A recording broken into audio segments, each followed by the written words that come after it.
Hello everyone, welcome back to the channel. आज हमारा 75 days learning journey का है डे 32 और आज हम देखेंगे कि मूविंग एवरेज क्रॉसओवर के बेसिस पे कैसे हम ट्रेडिंग स्ट्रेटजीज बना सकते हैं। तो मूविंग एवरेज क्रॉसओवर भी दो तरीके के होते हैं। एक होता है सिंगल मूविंग एवरेज का क्रॉसओवर, जब प्राइस उस सिंगल मूविंग एवरेज को क्रॉस करता है, तो वो हमने पुरानी वीडियो में एक वीडियो बनाई भी है।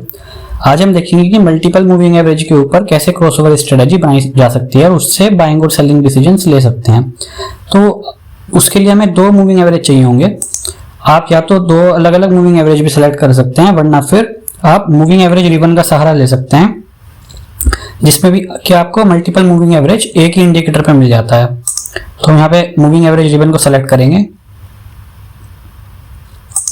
इसको सेलेक्ट करने के बाद हम इसमें कुछ सेटिंग्स में चेंज करेंगे। हमको इसमें, क्योंकि हमें अभी दो मूविंग एवरेज क्रॉसओवर के बेसिस पे स्ट्रेटेजी बना रहे हैं, तो दो ही मूविंग एवरेज ले लेंगे। इन दोनों को अनचेक कर देंगे। यहाँ पर हम एक्सपोनेंशियल मूविंग एवरेज लेंगे।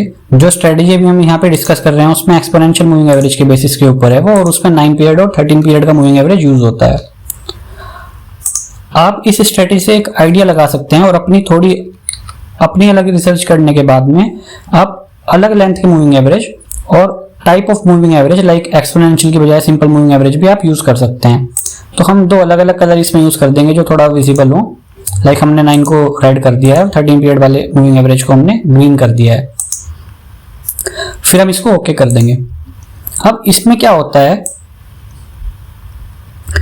मान लीजिए जब भी प्राइस हमेशा जो लार्जर टाइम पीरियड का, लार्जर लेंथ का जो मूविंग एवरेज होगा उसके अगर ऊपर रहेगा, प्लस जो स्मॉलर वाला जो मूविंग एवरेज होगा वो उस लार्जर वाले मूविंग एवरेज के ऊपर रहेगा। मान लीजिए यहाँ पे प्राइस जो है वो 13 पीरियड मूविंग एवरेज के ऊपर रहना चाहिए और 9 पीरियड वाला moving average 13 period moving average से ऊपर रहना चाहिए।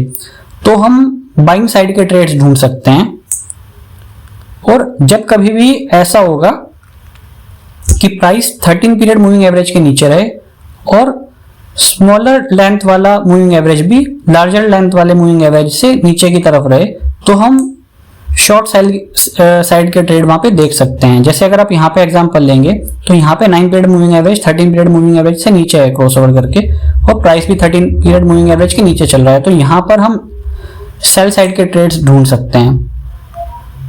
यहीं अगर यहाँ पर हम देखेंगे तो यहाँ पर 9 पीरियड मूविंग एवरेज क्रॉसओवर करके 13 पीरियड मूविंग एवरेज से ऊपर निकल चुका है और प्राइस भी 13 पीरियड मूविंग एवरेज के ऊपर चल रहा है। तो यहाँ पर हम बाय साइड के ट्रेड्स देख सकते हैं और किसी भी पोजीशन से एग्जिट हम तब करेंगे जबकि रिवर्स सिनेरियो बन जाए। तो उम्मीद है आपको आज की वीडियो अच्छी लगी होगी। वीडियो को लाइक कर दें और चैनल को सब्सक्राइब कर दें। Thank you so much.